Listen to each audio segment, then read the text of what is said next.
Il y a une statistique qui m'a jeté à terre. Que les entrepreneurs allaient mal, je pensais jamais à ce point-là. La première statistique qui m'a le plus choqué, c'est que la deuxième cause de mortalité chez les entrepreneurs, c'est le suicide. La première, c'est la crise cardiaque. La troisième, c'est le cancer. C'est fou. Il y a plus d'entrepreneurs en Amérique du Nord qui meurent par suicide, sans enlever la vie. Mais personne n'en parle. Dominique Gagnon, tu es le président et cofondateur de l'entreprise Connect & Go, une organisation technologique québécoise spécialisée dans les solutions de paiement pour les parcs d'attractions et pour le volet événementiel en général. Au-delà de ta carrière en affaires riche en succès, tu es également auteur de 3 livres. J'aime les zèbres, j'aime les TDAH et le dernier en date est Si l'entrepreneuriat rendait fou, un livre qu'on va décortiquer ensemble aujourd'hui qui pose un constat assez alarmant. J'ai cherché un livre sur la santé mentale des entrepreneurs, puis je pense que s'il y en avait eu un, je l'aurais pas écrit. Évidemment, quand on arrive à un stade où ta détresse, que tu peux parler à personne, te met une si grande pression, malheureusement, peut-être qu'on fait partie des gens qui vont le plus au bout de cette démarche-là. Et ça m'a énormément choqué. Analyser des situations complexes et amener des solutions innovantes. Ça, c'est un des points qu'on définissait un petit peu de quelqu'un qui a le trait de la douance. Est-ce que c'est un point que tu partages? Oui, 100%. 100% parce que ça va tellement vite qu'on est brûlé.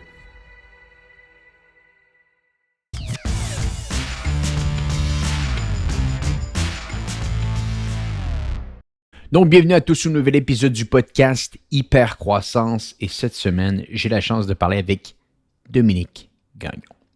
Pour les gens qui ne connaissent pas Dominique Gagnon, on parle ici d'un entrepreneur ayant eu énormément de succès au Québec, qui a fondé l'organisation Piranha il y a plusieurs années de cela maintenant. Un succès monstre avant, malheureusement, d'avoir certains enjeux qui ont poussé l'organisation à devoir faire faillite. Mais Dominique a été capable de se retrousser les manches et de lancer une autre organisation, Connect & Go, qui encore une fois, cette fois-ci, a eu un succès énorme et a toujours un succès énorme. Mais comme n'importe quelle organisation, il y a eu des hauts et il y a eu des bas. Mais aujourd'hui, ce n'est pas pour le succès de Connect & Go ou encore le succès de Piranha qu'on parle avec Dominique, au contraire. C'est pour parler d'un des hobbies qu'il a, un hobby qui est relié à l'écriture. Parce que oui, Dominique a écrit jusqu'à maintenant 4 livres tout en dirigeant des entreprises de manière simultanée. Et le dernier livre en date se nomme « Et si l'entrepreneuriat rendait fou ?» Un livre que j'ai eu la chance de lire tout récemment et qui, je vous le dis tout de suite, est assez frappant. Un livre qui nous démontre que les entrepreneurs, plus souvent qu'autrement, on pense qu'on est des super-héros, qu'on n'aura pas de soucis, que tout va bien. Mais au final, on est des humains. On est des humains comme tout le monde. Et on peut avoir des hauts. Et des fois, nos hauts sont très hauts. Et on peut avoir des bas.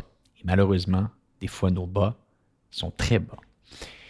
Dans le livre que Dominique a écrit et a sorti récemment, il y a plusieurs témoignages qui refont surface un peu d'une maladie qui hante beaucoup d'entrepreneurs. Je vous donne une statistique qui est assez alarmante. La deuxième cause de décès la plus fréquente chez les entrepreneurs est le suicide. Après des enjeux qui peuvent être liés aux problèmes cardiaques, c'est pour dire. Et dans le livre « Si l'entrepreneuriat rendait fou », on voit que beaucoup d'entrepreneurs, beaucoup plus qu'on le pense, qui sont proches de nous, malheureusement, se sont enlevés la vie après avoir eu beaucoup de soucis à l'intérieur même de leur organisation.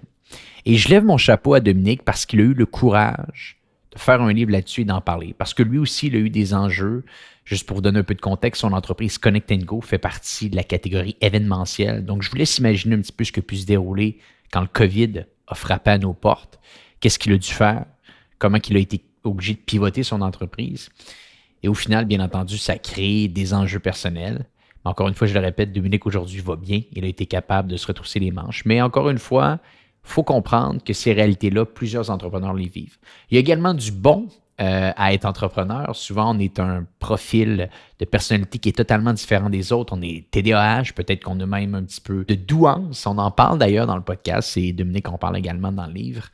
Bref, on aborde tout ça. On a une discussion très honnête, très transparente par rapport aux enjeux. Et je pense que ça vaut la peine que vous ayez vous procurer ce livre que j'ai lu en quelques jours seulement, qui vaut la peine de comprendre vraiment ce qui peut se dérouler dans la tête des entrepreneurs. Et d'ailleurs, je lève mon chapeau, pas juste à Dominique, mais à tous les gens qui ont fait des témoignages à l'intérieur de ce livre-là. Également, j'ai la chance de vous dire que Dominique Gagnon va être avec nous le 24 mai prochain pour les panels d'hypercroissance.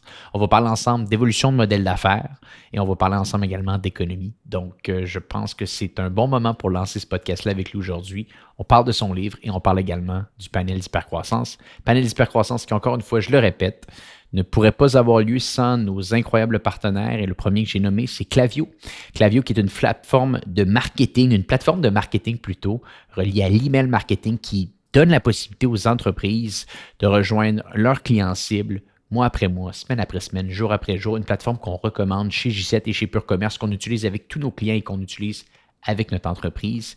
Klaviyo, qui est une organisation qui est en train de prendre toutes les parts de marché. Dans le passé, on pouvait entendre davantage Mailchimp, davantage d'autres plateformes prendre la place, mais Klaviyo devient vraiment la plateforme de choix pour les boutiques en ligne et pour les autres types d'entreprises. Si vous n'avez pas testé Klaviyo, je vous invite à aller jeter un petit coup d'œil à ce que cette plateforme-là peut faire pour votre entreprise. Je vous le dis, vous ne serez pas déçus.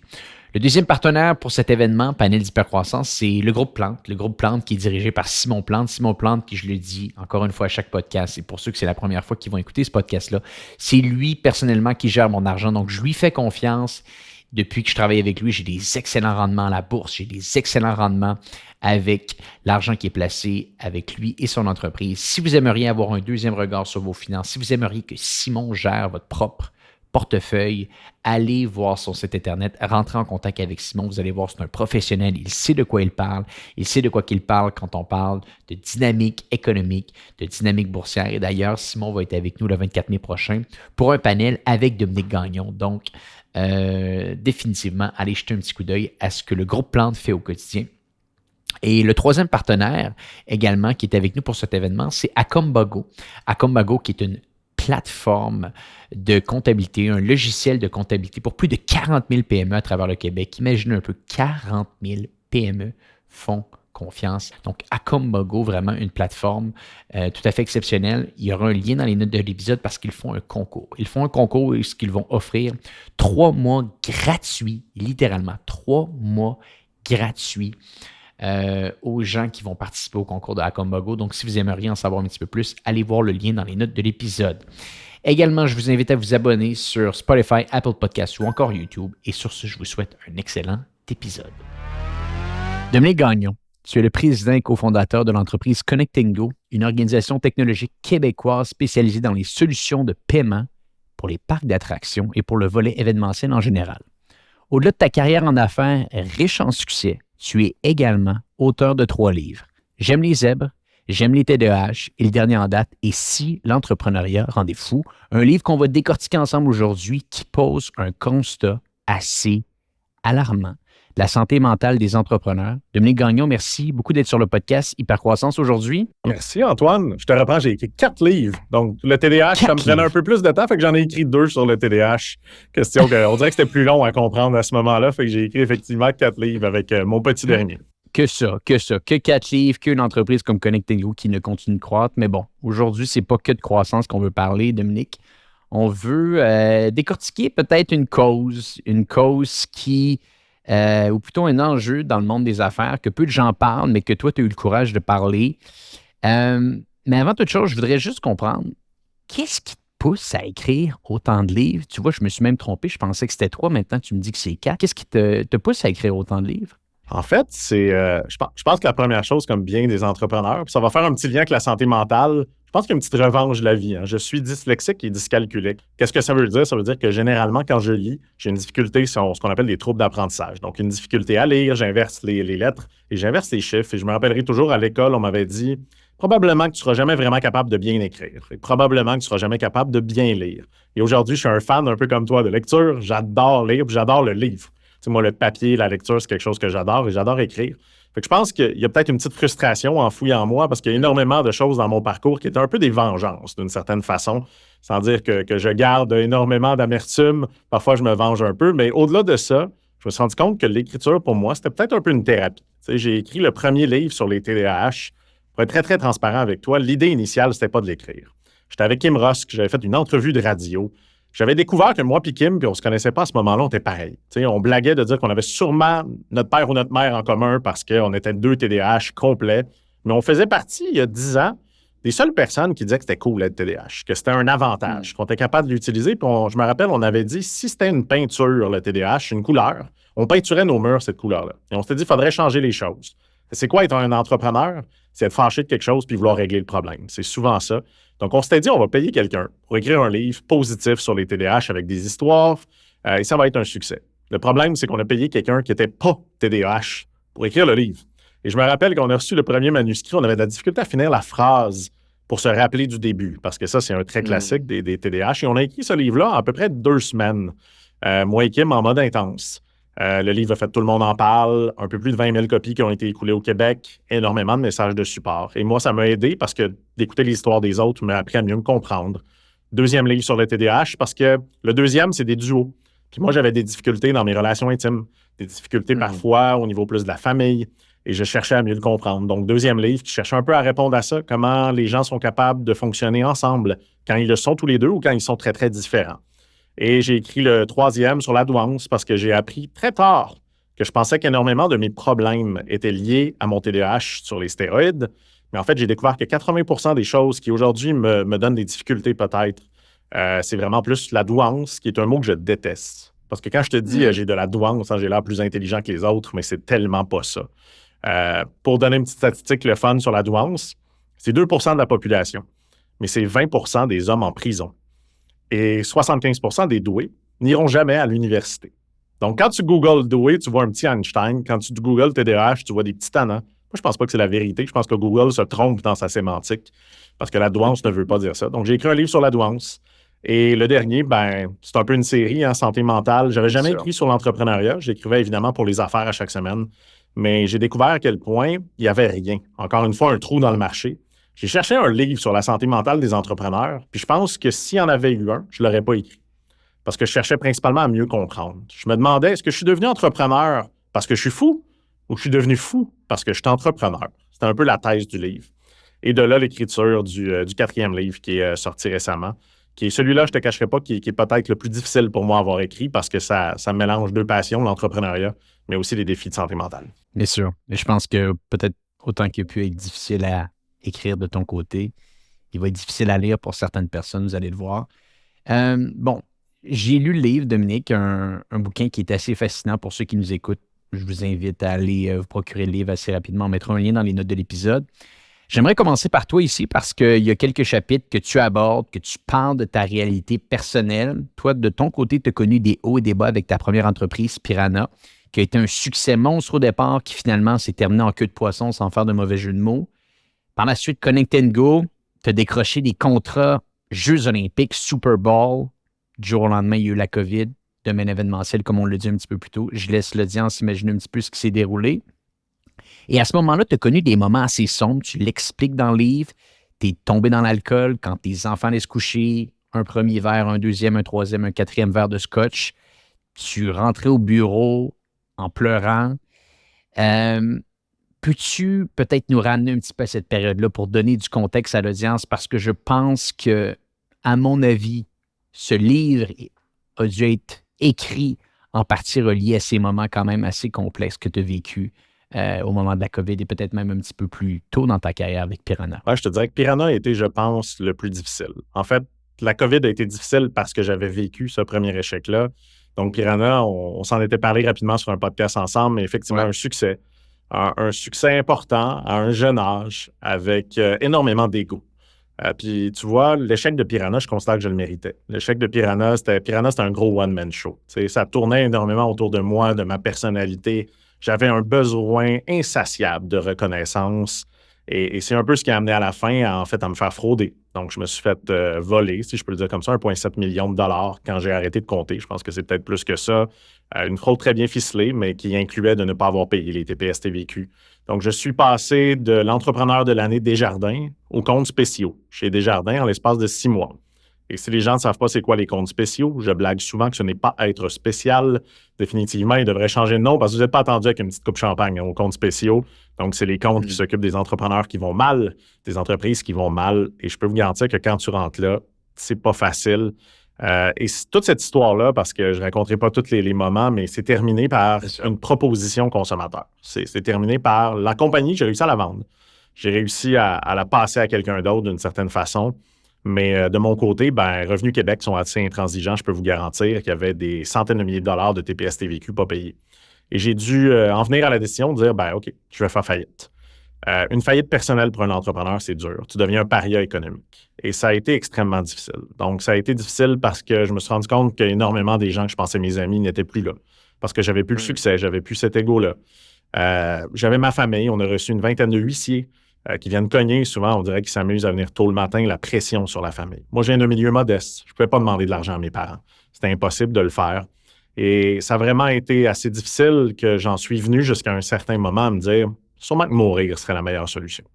Et c'est toujours difficile de parler de ça. Puis chaque fois que j'en parle, j'ai un peu le moton aussi parce que j'ai de la misère à dire qu'avec ma personnalité fonceuse, ambitieuse, etc., j'ai pensé à 2 reprises dans ma vie à m'enlever la vie.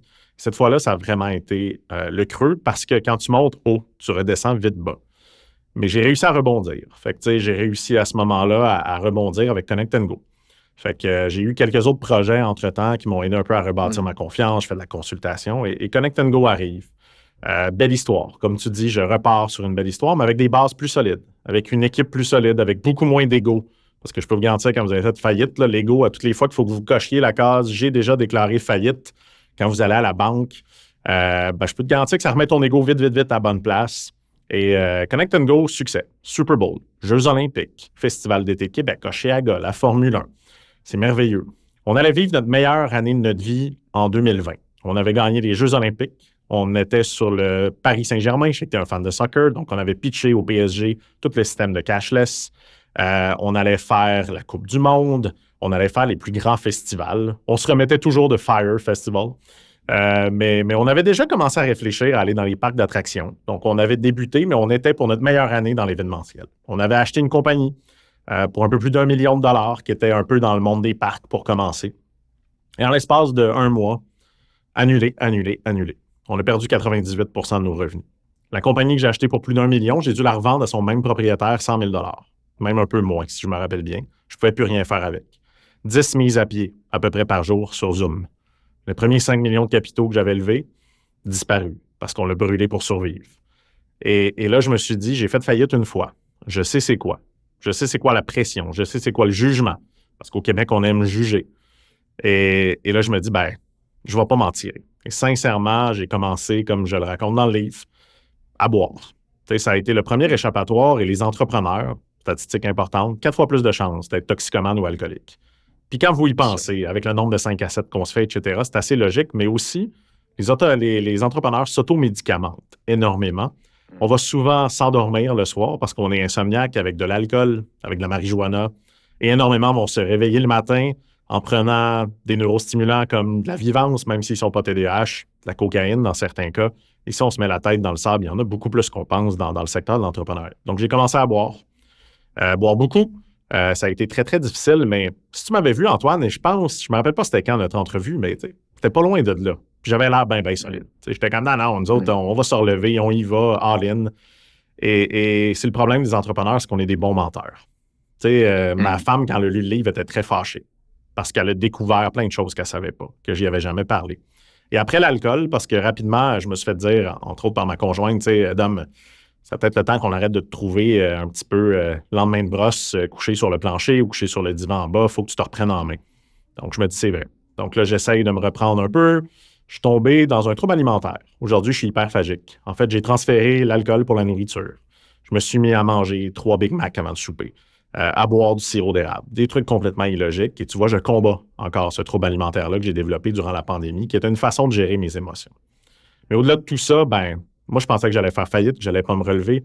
J'ai fait 2 choses. J'ai repensé, en fait, à m'enlever la vie parce que moi, un de mes plus gros actifs, comme bien des entrepreneurs, c'est une assurance vie. Puis je me suis dit, si je perds tout, la seule façon de sauver la famille, qui ne vivent pas encore cette pression-là d'une faillite, j'ai 2 jeunes enfants, c'est peut-être de m'assurer de mourir sans que personne sache que c'était prévu. Et comme bien des entrepreneurs, parce que j'ai entendu bien des histoires depuis 2 mois de gens qui se sont enlevés la vie, malheureusement, c'était un peu comme une business. J'étais en train de planifier ça quasiment comme un plan d'affaires pour m'assurer que ça tienne la route, m'assurer que ça fonctionne. Et j'ai eu une entrevue dans la presse, une journaliste qui m'appelle en disant Dominique, ça ne doit pas aller super événementiel, international, comment tu vois la santé mentale aujourd'hui? Puis j'y ai comme tout balancé d'un coup. Tu sais, j'ai dit, je pleure dans mon auto, je suis tombé dans l'alcool, c'est extrêmement difficile. Puis je me rappelle, la veille que l'article devait sortir, je me dis, elle ne peut pas publier ça. Tu sais, c'est quoi l'image que je vais avoir? Moi, j'essayais de convaincre mon investisseur principal de remettre 2 millions dans l'entreprise pour la sauver. Puis je me disais, hey, il va lire cet article-là. Il va jamais remettre l'argent.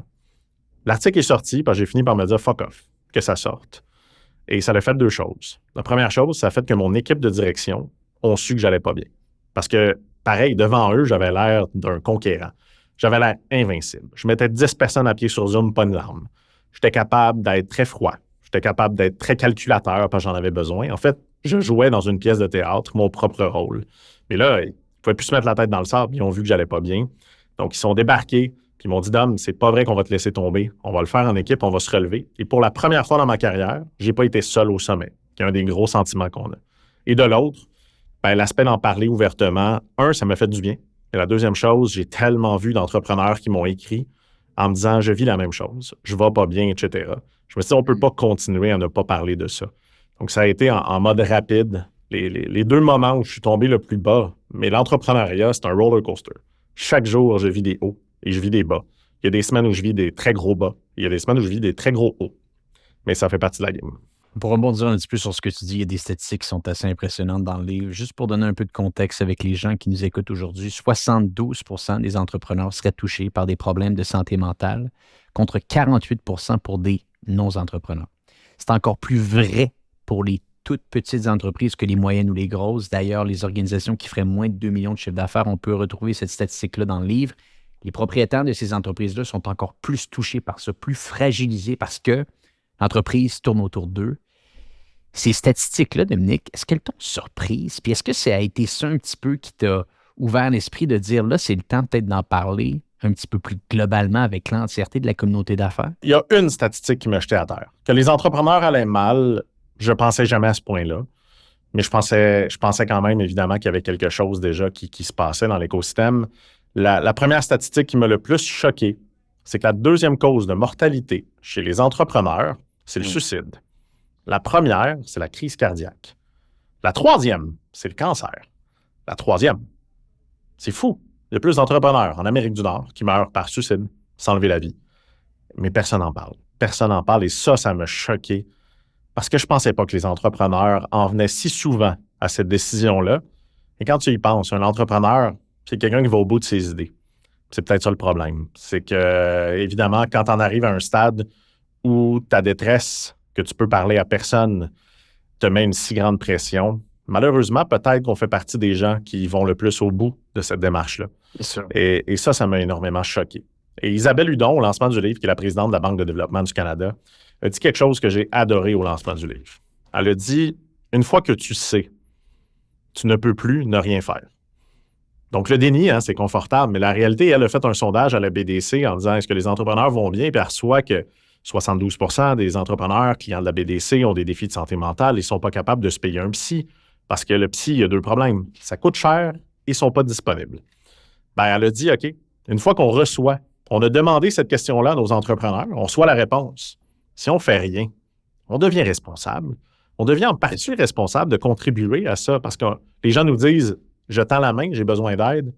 Moi, la banque, je ne le ferai pas. Donc, la BDC ont lancé un programme où ils aident, je me rappelle bien que c'est 500, mais je ne suis plus certain du chiffre, les entrepreneurs à avoir accès gratuitement à de l'aide psychologique s'ils ont des moments plus difficiles. Donc, les statistiques m'ont surpris, pas tant que ça, mais c'est surtout l'ampleur, je dirais, qui m'a un petit peu plus surpris dans les stats.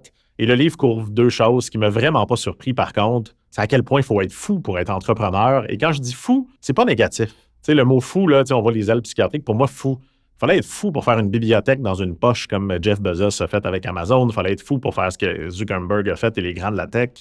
Mais la folie, qui est la neurodiversité, un peu pour moi aussi, ben on le voit, 10 fois plus de troubles bipolaires, si je me rappelle bien, 6 fois plus de TDAH, 5 fois plus de douance. Donc, l'aspect de ne fitter nulle part, souvent aussi, c'est ce qui nous pousse à entreprendre. Et ça, je trouve que c'est le côté positif quand même du livre, de dire que souvent, quand on est différent, l'endroit où on se sent le mieux, c'est dans l'entrepreneuriat. Non, totalement. Et il y a plusieurs points vraiment intéressants, des points positifs qui sortent du livre, mais j'aimerais quand même continuer à lever le voile un petit peu sur des statistiques assez éloquentes que tu as mentionnées, que la deuxième cause de mortalité pour les entrepreneurs après les enjeux cardiaques, c'est le suicide. il y a un chapitre assez touchant, marquant, que je préviens les gens qui nous écoutent. Attachez votre sucre quand vous allez lire ce chapitre-là. C'est sur Caroline Bergeron. Donc, une ex-propriétaire de restaurant, connu beaucoup de succès avant de voir le COVID lui littéralement voler la vente de son entreprise. Caroline qui avait vendu son organisation, vendu son restaurant pour un prix très intéressant de ce qu'on voit dans le livre. Vous aurez compris qu'avec la COVID, l'achat a été mis sur pause et finalement ne s'est pas matérialisé comme elle le voulait. Une entrepreneur qui maintenant est devenue artiste, mais qui a commis 2 tentatives de suicide. On apprend d'ailleurs dans le livre que le suicide, comme tu l'as mentionné, est aussi important dans les causes de mortalité pour les entrepreneurs. Moi, je te pose une question, Dominique, puis je pense qu'on est là pour parler de ça aujourd'hui. On est là pour lever le voile avec les auditeurs du podcast Hypercroissance, qui, en majorité d'entre eux, sont des entrepreneurs. Comment qu'on peut prévenir ça? Comment qu'on peut ouvrir peut-être la réflexion pour les gens qui nous écoutent aujourd'hui, les entrepreneurs, que oui, on aime ça la croissance, oui, on aime ça l'hypercroissance, mais à un certain moment donné, c'est peut-être le temps de mettre le frein et de se poser les bonnes questions, à savoir si notre santé mentale est bonne, pour ne pas aller au bout de ces idées noires-là qui peuvent des fois nous submerger. Ça arrivait vite, quand tu l'as dit, Caro, on parle de 2 tentatives de suicide sur une très courte période de temps. Et ce qui est le plus dur dans cette histoire-là, c'est qu'elle avait promis à sa famille, à son mari, de ne pas le faire une deuxième fois. Puis elle est allée jusqu'au bout une deuxième fois. Aujourd'hui, pour connaître Caro, là, je peux te dire qu'on est très, très chanceux qu'elle se soit ratée 2 fois, puis qu'elle n'ait pas réussi à se rendre au bout de ce projet-là, parce que c'est une personne exceptionnelle qui vient justement donner une conférence à mes employés sur la santé mentale la semaine prochaine, et qui aujourd'hui est une artiste hors pair. Et peut-être un point commun de toutes les histoires que les gens vont retrouver dans le livre, que j'adore, c'est qu'ils sont tous encore entrepreneurs. Il n'y a personne là-dedans qui n'a pas vécu des trucs horribles. Il n'y a personne là-dedans qui a choisi un autre métier, parce qu'être entrepreneur, c'est ce qui les drive. Pour revenir à qu'est-ce qu'on veut faire, il n'y a pas de lien entre la croissance et la santé mentale. Évidemment, la croissance nous met une certaine pression. Le plus gros problème que je vois aujourd'hui chez les entrepreneurs, c'est qu'ils attendent le dernier moment pour crier à l'aide. Mais le dernier des derniers moments. Je suis persévérant en résidence, je ne me rappelle plus comment ils appellent ça, là, mais pour le programme Persévérance entrepreneuriale avec Louis Garneau, Marcel Dutil. On est plusieurs entrepreneurs qui ont vécu des up and down qui sont là-dessus. Puis ce qu'on se rend compte, c'est quand les gens nous appellent, il est trop tard. Puis c'est dur de dire il est trop tard. Quand je dis il est trop tard, c'est pas ils sont rendus à s'enlever la vie. Il est trop tard généralement pour l'entreprise.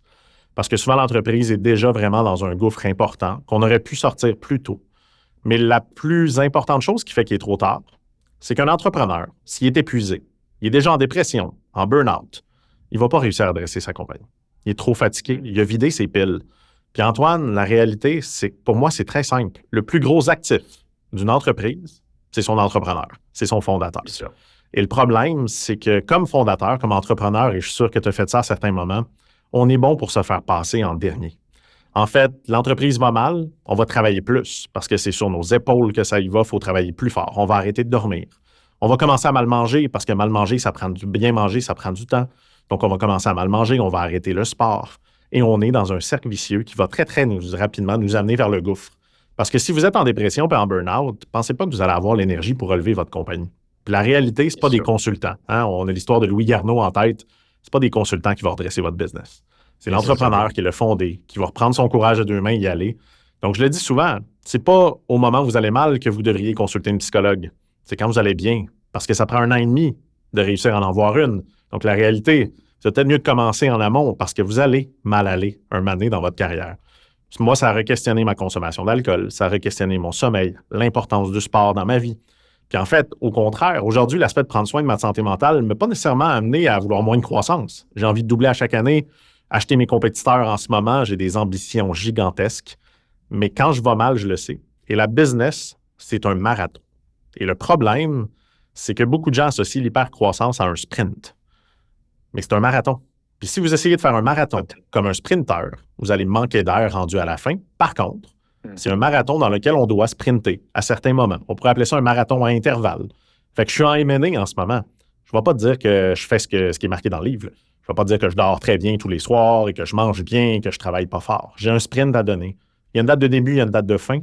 Et je sais qu'il ne faut pas que mes batteries se vident parce qu'à la fin du M&A, il va peut-être avoir une transaction. S'il y a une transaction, je vais avoir besoin de l'énergie pour la traverser, pour passer à la prochaine étape. Donc, pour moi, c'est de changer notre perspective sur l'aspect, et surtout dans le monde de la tech, on est beaucoup dans « faut que ça aille vite, faut que ça aille vite, faut que ça aille vite, faut qu'on lève des fonds ». La réalité, c'est long faire une business. Il faut de la patience, puis il faut l'énergie qui va continuer. Puis c'est ça qui va nous prévenir le plus de gros troubles de santé mentale. Donc, on prend une petite pause sur l'épisode en cours pour vous parler du panel d'hypercroissance qui va avoir lieu le 24 mai prochain à Montréal, à l'Hôtel Alt. Donc, c'est notre premier événement présentiel. On a déjà près de 150 billets de vendus, c'est pour dire. Et cet événement-là ne pourrait pas avoir lieu sans l'aide de 2 autres partenaires totalement exceptionnels. Et le premier partenaire, c'est Hello Darwin. Hello Darwin, c'est un des partenaires qui a dit oui en premier lieu quand on lui a dit s'il aimerait sponsoriser l'événement. Et je suis tellement fier de vous parler un petit peu de leur entreprise parce que je trouve que leur modèle d'affaires a tellement évolué de manière intelligente à travers les dernières années et je veux vous en parler un petit peu aujourd'hui. Le nombre de subventions que le gouvernement offre est inimaginable, mais personne ne sait comment les avoir. Et Hello Darwin a été capable d'ajuster son modèle d'affaires dans les dernières années pour maintenant accompagner et aider les entreprises à avoir accès à plus de 1600 programmes de subventions canadiennes. Donc, littéralement, Hello Darwin devient le département des subventions pour vous à l'externe. OK? Donc, ça, c'est pour vous donner un petit peu une idée. Ils sont capables de vous aider sur des types de subventions au niveau de la croissance, ressources humaines, innovation technologique, virage vert, etc. Et en plus de ça, ils sont tellement confiants en leur service qu'ils garantissent leurs frais. Donc, si vous ne parvenez pas à avoir au moins 2 fois les honoraires de Hello Darwin en subventions acceptées, ils vont vous rembourser. C'est pour dire comment ils sont confiants. Ils vont également vous offrir un diagnostic, un plan de match excessivement clair pour savoir quel type de programme vous pourriez avoir. Et exclusivement pour les auditeurs de notre podcast, vous allez obtenir 10% sur les forfaits d'accompagnement de subvention de Hello Darwin. Si vous cliquez dans le lien des notes de l'épisode, je vous le dis à l'oral, go.hellodarwin.com/hypercroissance. Je le répète, go.hellodarwin.com/hypercroissance. Je le répète, le lien dans les notes de l'épisode. L'autre partenaire qui également nous aide pour tenir cet événement du 24 mai prochain, c'est ThirdBridge. ThirdBridge, je suis tellement content qu'il soit également partenaire pour l'événement parce que j'ai eu la chance récemment de m'entretenir avec Pierre-Étienne Bousquet, qui est président et cofondateur de l'organisation, et c'est une belle équipe. C'est une belle équipe qui, en plus d'avoir quasiment, on en a parlé sur le podcast, un taux de rétention qui frôle les 100% au niveau des employés, qui travaillent sur les plus gros mandats au Québec. Ils travaillent avec les plus grands fleurons québécois. Donc, si vous êtes une entreprise qui écoutez le podcast Hypercroissance aujourd'hui et vous aimeriez une organisation qui peut vous aider dans le développement d'un logiciel, dans le développement d'une application mobile, vous auriez des besoins TI, allez visiter leur site Internet. ThirdBridge est une organisation qui est en affaires depuis 2012. Ils ont de l'expérience. C'est une entreprise de plus de 60 employés.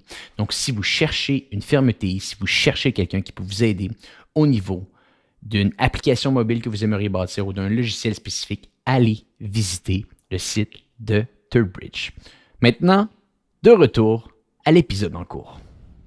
Et c'est souvent quand c'est long qu'on bâtit une plus belle business, que des meilleures fondations en place et qu'on est capable d'avoir une valeur un petit peu plus pérenne. Et tournons ça peut-être du bon côté aussi. Il y a le premier chapitre du livre qui est assez fascinant, qui dit « Si vous aimez croître, si vous aimez aller vite, si vous avez beaucoup d'ambition, pas de souci. Mais c'est important d'être à fond également sur d'autres passions, comme l'art, comme le sport, comme plusieurs hobbies qui vous reviennent. Qu'est-ce qui a fonctionné pour toi? Puis peut-être quels conseils avec tout ce que tu as vécu que tu pourrais donner aux entrepreneurs qui nous écoutent, qui n'ont peut-être pas encore trouvé cette passion-là et qui se posent des questions?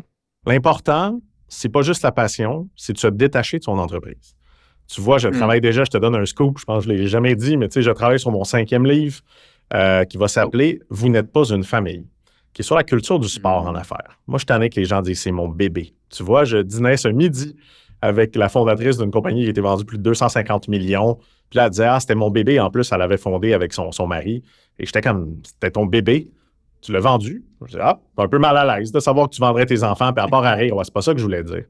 Mais la réalité, ce qui fait que Piranha, ça a été la plus difficile pour moi, c'est que j'étais devenu Piranha. Et Piranha, c'était moi. Mon nom sur Facebook, c'était Dominique Piranha.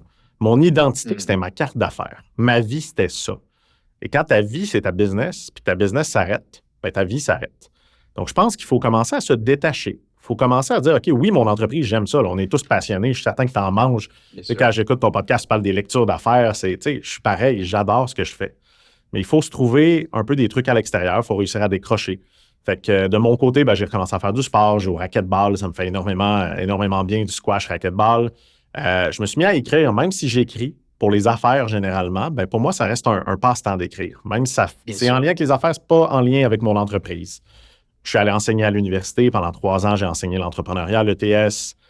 J'adore cuisiner. Donc, je suis un foodies. Donc, tu vas voir presque tous les soirs à la maison, c'est moi qui cuisine. Ça fait partie de mes moments où je décroche. Je suis papa de 2 petites filles, donc assez présent aussi pour mes enfants, contrairement aux 2 premières années de mes filles où j'étais complètement absent.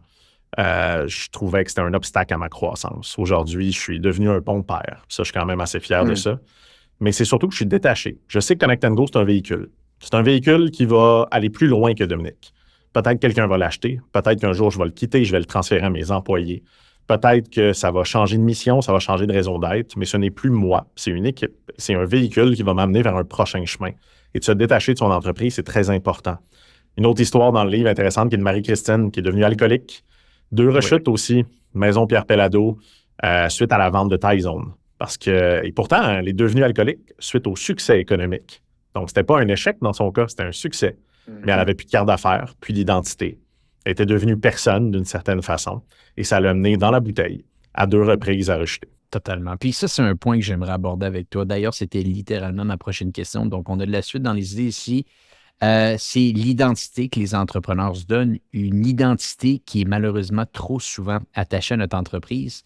Donc, sachant qu'on est déjà dans le sujet ici, comment qu'on est capable un petit peu de se dépersonnifier de notre entreprise? Comment qu'on peut bâtir un mécanisme en place aujourd'hui, Dominique, pour dire ça, c'est une entité, c'est un véhicule, tu as utilisé le bon terme ici, qui m'aide à atteindre objectifs financiers, objectifs, raison d'être, peu importe c'est quoi notre objectif en tant qu'entrepreneur.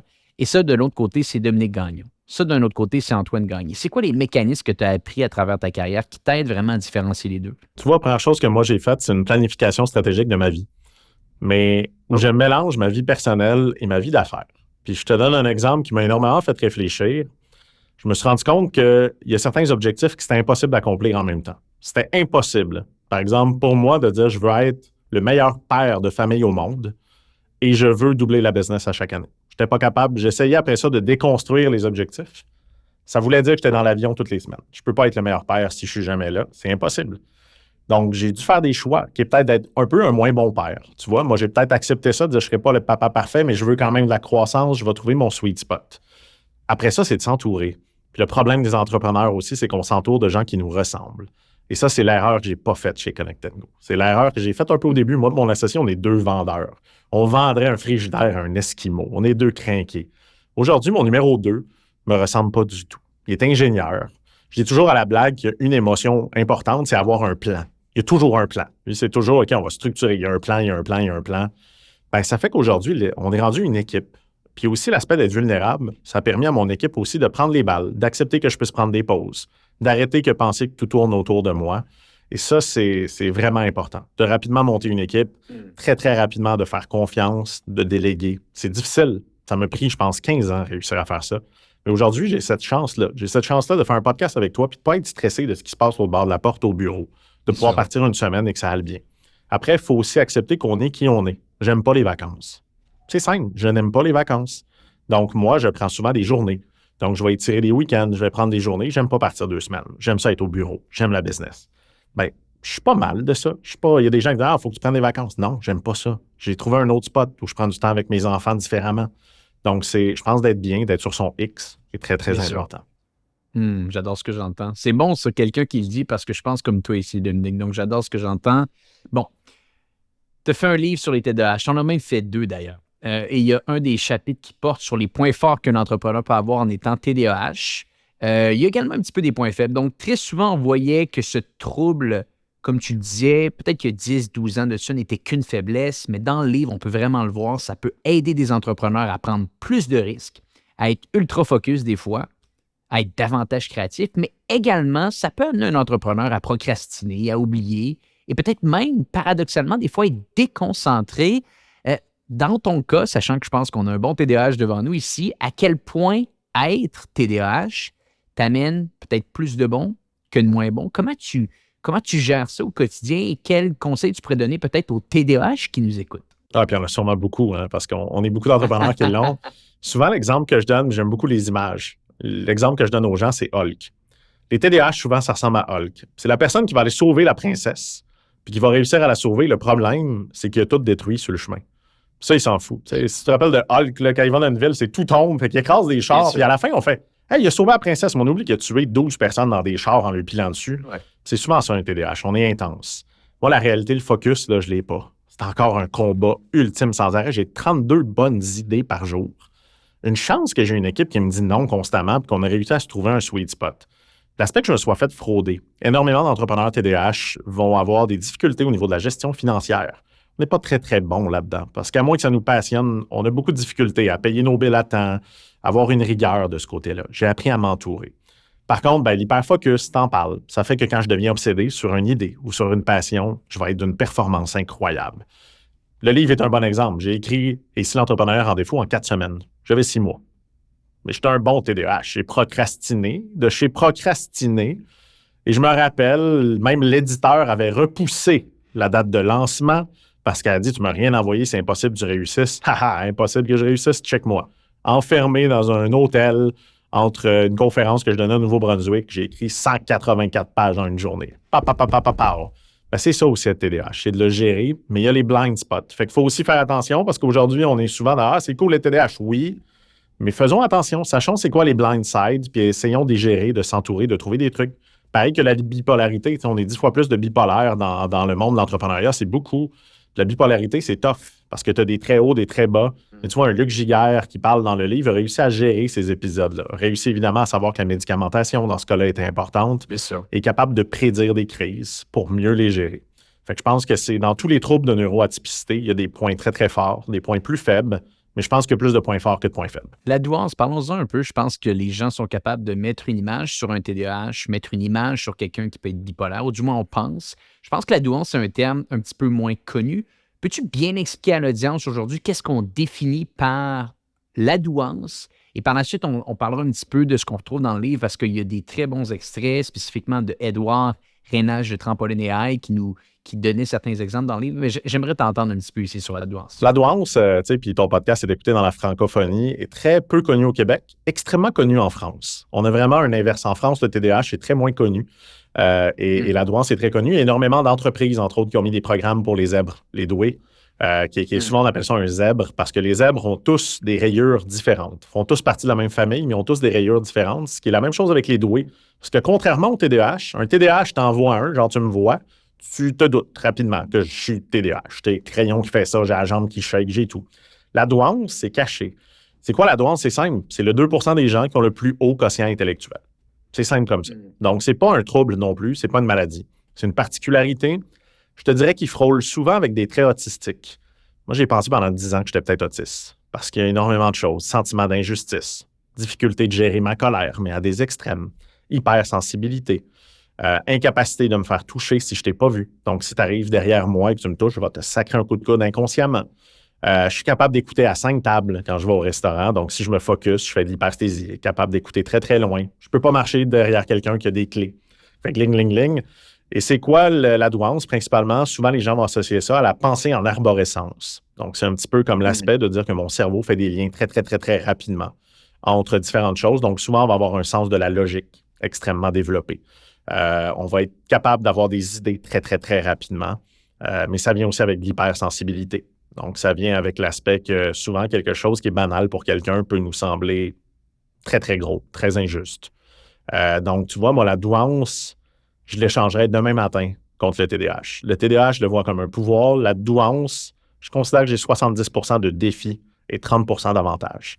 Et pourtant, tout le monde préférait, on dirait, de base être doué que d'être TDAH. Et on apprend à jouer avec. Et c'est ça le plus important. Plus on se met à lire là-dessus, plus on comprend, plus on est capable d'évoluer avec ça. Et on le dit dans le livre, Édouard Rainage, Trampoline AI, comme je le mentionnais, analyser des situations complexes et amener des solutions innovantes. Ça, c'est un des points qu'on définissait un petit peu de quelqu'un qui a le trait de la douance et qui disait également notre endurance au travail peut être beaucoup plus difficile à faire tenir. Est-ce que c'est un point que tu partages? Oui, 100%. 100% parce que ça va tellement vite qu'on est brûlé. Fait que cet aspect-là, vraiment, là, c'est très, très difficile parce qu'encore une fois, souvent les doués, sans s'en rendre compte, ne le savent pas non plus. Mais les gens vont attendre qu'on trouve la réponse. Les gens, quand on arrive, vont dire OK, il va plus vite, etc. Il y a une fatigue mentale. C'est un hamster qu'on a aussi avec le TDAH. Et tu vois, le plus dangereux, souvent je le dis en blague, c'est avoir le TDAH et la douance, ce qu'on appelle doublement exceptionnel dans le monde de la neurodiversité.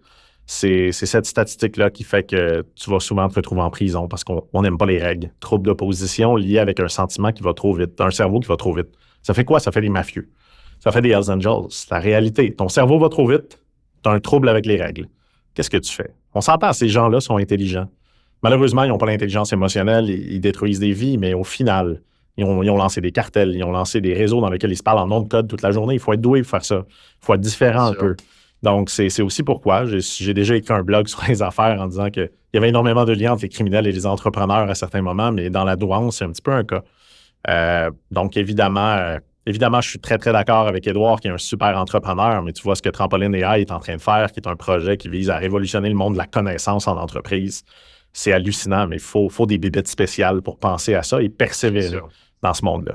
Pour quelle raison, Dominique, tu penses que les entrepreneurs devraient lire le livre que tu viens d'écrire? Parce que je pense qu'au-delà de l'aspect de la santé mentale qui de plus en plus est démocratisé, on dirait qu'il y a un aspect, quand je le lisais, qui est beaucoup plus profond que ce que je pensais réellement. Et je parle ici surtout des conséquences sur le moyen long terme de délaisser et peut-être même d'être un petit peu naïf par rapport à la santé mentale, de le voir comme quelque chose de secondaire, de pas tellement important. Qu'est-ce que tu dirais aux entrepreneurs aujourd'hui qui peut-être se posent des questions, négligent l'importance de tout ça? Ben, tu sais, la première chose, c'est, je pense que le livre s'adresse à deux types de personnes. Fait que oui, aux entrepreneurs. Tu sais, énormément de gens qui écoutent le podcast sont entrepreneurs, ça s'adresse à eux. Parce que la plupart des gens, pour ne pas dire la totalité, qui ont lu le livre à qui j'ai parlé, m'ont dit « Hey, ça fait du bien. Je suis pas si fou. Je me retrouve là-dedans. Je comprends plus de choses. » Donc, moi, j'ai toujours dit, quand tu ne sais pas, tu ne sais pas. Lire le livre, ça t'amène des histoires. Ça t'amène des gens qui l'ont vécu pour vrai. Fait que c'est pas un livre non plus théorique. C'est pas un livre de recherche. Oui, il y a de la théorie parce que c'est important d'aller diguer dans les chiffres, de mieux comprendre, mais il y a des histoires touchantes de gens que vous connaissez probablement. Parce qu'il y a quand même plein d'entrepreneurs, puis pas juste d'entrepreneurs tech. Il y a des gens dans la restauration, des gens dans la techno, des gens qui ont été dans des milieux beaucoup plus traditionnels, dans la consultation, donc un petit peu de tout. Fait que le livre vise à mieux comprendre, à se préparer aussi, parce que je pense que moi, je fais beaucoup de liens entre le sport et les affaires. Ben, si tu veux faire les Olympiques, il faut que tu te prépares. C'est pour ça que la plupart des Olympiens ont des psys, des nutritionnistes, sont des gens qui vont les accompagner. Ben, si vous voulez réellement faire un succès, vous avez besoin de ça. Et lire le livre, ça va éveiller les consciences. Mais tu vois, la personne que je trouve le plus importante qui devrait lire le livre, c'est pas les entrepreneurs, c'est leur famille, c'est les banquiers, c'est les syndics de faillite, c'est les gens qui travaillent avec des entrepreneurs et surtout leur famille. Parce que les entrepreneurs, on est seuls au sommet. Puis quand ça va mal, on ne va pas se confier. On va le cacher. On a de l'honneur, on a de l'ego, malheureusement. Et une des choses que je dis souvent aujourd'hui en conférence quand je parle de santé mentale, c'est que si vous savez que la business de quelqu'un va mal, puis qu'il vous donne l'impression qu'il va vraiment bien, posez-vous des questions. Je t'ai donné un exemple tantôt d'un nom que je ne vais pas nommer, mais un entrepreneur assez connu au Québec. Un succès financier incroyable pendant des années, qui était sur plein de podcasts, un peu partout. Ben, il s'est enlevé la vie le 24 décembre. Ses enfants sont entrepreneurs. Une de ses bonnes amies, c'était Isabelle, présidente de la BDC. Et le gars a fait un plan d'affaires, donc il a liquidé son entreprise, s'est assuré que tout allait bien, avant de prendre la décision fatidique. Personne ne l'a vu venir. Il y avait des petits signaux, quand j'ai parlé à des gens, mais jamais les gens penseraient que cette personne-là serait allée jusque-là. Ben, il faudrait peut-être que les gens comprennent mieux comment on est, soient capables de poser des vraies questions, comment tu vas, versus comment ça va, puis se foutre complètement de la réponse. Et je pense que plus on en parle, ce podcast-là, et l'aspect que peut-être que toi, Antoine, un jour, tu fasses preuve de vulnérabilité, puis tu dis « Hey, by the way, j'ai l'air d'un success story. » Moi, tu sais, de l'extérieur, tu as l'air d'un success story, mais dire « Il y a un moment où je me suis mis en doute. Il y a un moment où j'allais pas bien. » D'arrêter d'être dans le hustle culture, de dire « Travailler plus, travailler plus, travailler plus. » Et souvent, en blague, sur ton podcast, j'aimerais que tu dises « Est-ce que vous lisez des livres d'affaires ou d'autres choses qui n'est pas d'affaires? » Pourquoi pas? Parce que c'est pas juste la business qui compte, tu sais, pour le challenger. Ben, je pense qu'on va changer un petit peu. Puis tu vois, ce matin, l'entrepreneur que je te parle qui s'est enlevé la vie, son fils m'a écrit.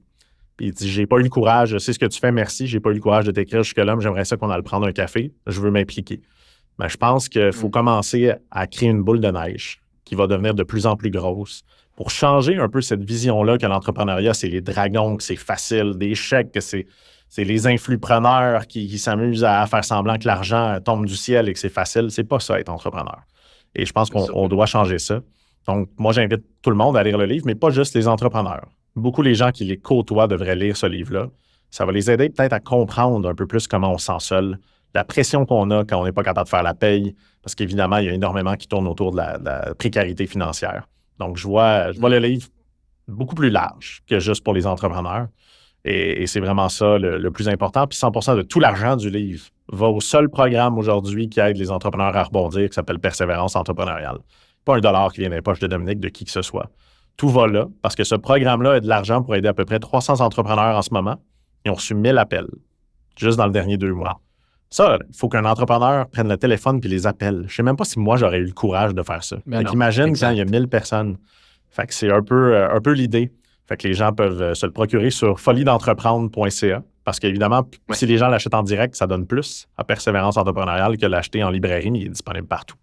Et c'est vraiment ça la raison, en fait, c'est de redonner puis de créer une vague. Puis moi, j'aimerais ça ne plus être le poster boy de la santé mentale. Parce que c'est de même que je me sens en ce moment, j'ai l'impression d'en parler beaucoup. Mais j'ai envie de commencer à avoir des Antoine, commencer à avoir d'autres entrepreneurs comme je commence à voir qui prennent la parole puis qui disent « Hey, mes chums, si vous allez mal, vous êtes entrepreneur, écrivez-moi. » Puis ça peut peut-être sauver une vie. Puis quand on se dit « Hey, je peux peut-être sauver une vie », je pense qu'il y a une raison d'être à faire tout ça. Définitivement.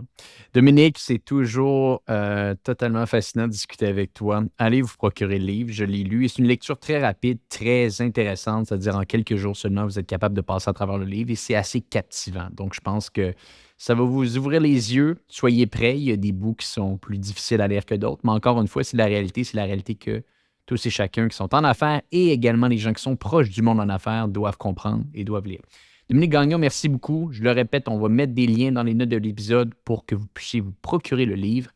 Pour les gens qui nous écoutent, eh bien, on se dit à bientôt pour un prochain épisode du podcast Hypercroissance.